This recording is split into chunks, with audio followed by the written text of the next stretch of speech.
Hey everyone, Sides Pyro7 here, and I return, this time reviewing the Jurassic World Dominion Extreme Damage Quilmesaurus. This is actually a pretty interesting animal. I wasn't expecting Mattel to make it. It's another small size creature.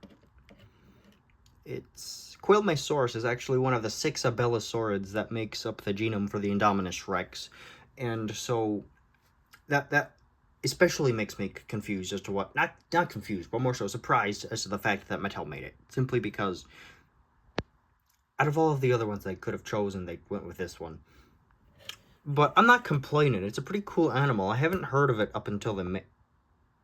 Okay, I had heard of it before they made it, but I wasn't expecting them to do it. The detail is pretty good, especially for such a fragmentary skeleton. It's basically known from, like, a left leg. Not too dissimilar from Quilmesaurus, actually. But besides that, this is a better abelisaur model than the Rahasaurus, and that's a disappointment because the Rahasaurus is really, really cool. And by that, I mean the skull is the correct short deepness an abelisaur's skull is supposed to be. The arms... Well, they have 4 fingers, but they also have elbows, so there's a plus and a minus there. And then the hypothetical osteoderms running along the back. By hypothetical, I mean...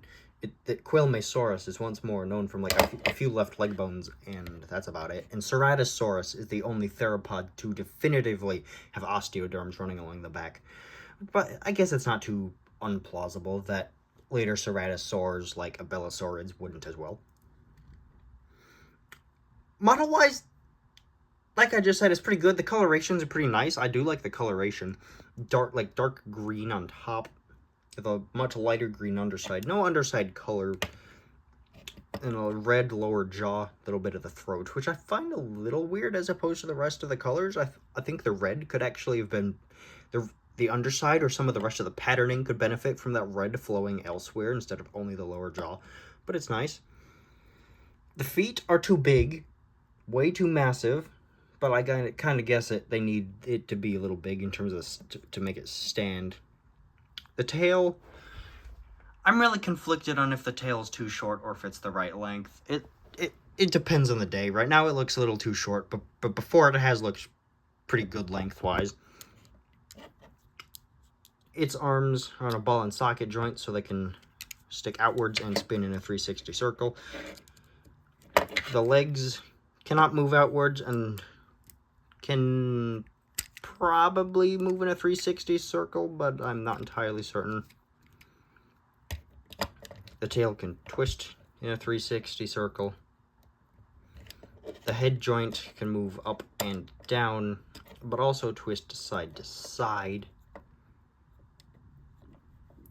And the mouth can open and close. The mouth being dark green on top, and then the mouth and the teeth are painted differently, or at least the tongue and the gums and whatnot, and the back of the throat are painted differently from the rest of the mouth. And unlike some other smaller guys, some, not all, this model does have an action feature. Wait, hold on, first. The scan code, there we go, forgot to showcase that. But the action feature is this button.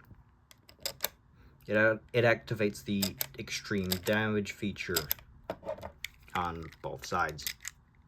This is an action feature Mattel introduced in 2021 and has stuck with up until 2023, so it only lasted like 2 years. 21 and then 22. I believe anyway, yeah. So this is a pretty neat action feature. I personally prefer the battle damage action feature where it was a little button or side panel you pressed and then it flapped down and it showed the damage, because you could do a little bit more with that than what you can with this action wise. But it's overall still a pretty nice action feature. And for a Quilmesaurus model, I think this is the first of its kind, and therefore I can't really complain very much at all. It's a pretty good model, nice and speculative, and I like it quite a bit. So yeah, this is the Extreme Damage Quilmesaurus. Thanks for watching, and I'll see you again in the next upcoming video.